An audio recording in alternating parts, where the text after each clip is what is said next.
C'est un article du statut que personne n'avait remarqué et qui crée de l'émoi dans l'opposition. Un simple petit paragraphe dans l'article 107 qui lui ouvre des perspectives si, par le plus grand des hasards, 3 sièges de représentants venaient à rester vacants. S'il manque 3, l'élection a lieu dans les conditions fixées à l'article 105. Ça veut dire clairement, on procède au renouvellement intégral.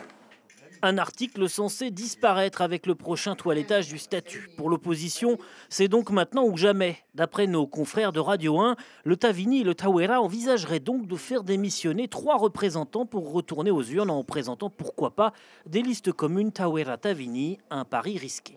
Est-ce qu'un parti politique d'opposition a intérêt à aller aux élections ou pas? C'est une question que je pose, je n'ai pas la réponse. Mais il devrait compter, savoir si jamais il ne risque pas de perdre encore un peu plus.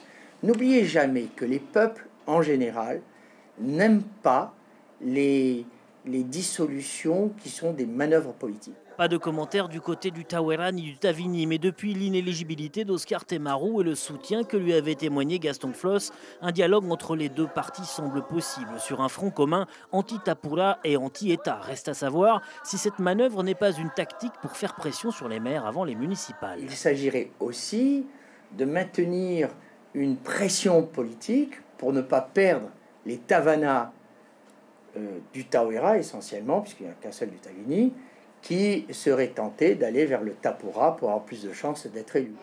Gaston Floss avait affirmé qu'en additionnant ses forces avec celles du Tavini, cela faisait 51%. Un calcul sans doute un peu rapide, car dans le camp des Oranges comme des Bleus, tous ne sont pas favorables à ce nouveau rapprochement des deux meilleurs ennemis.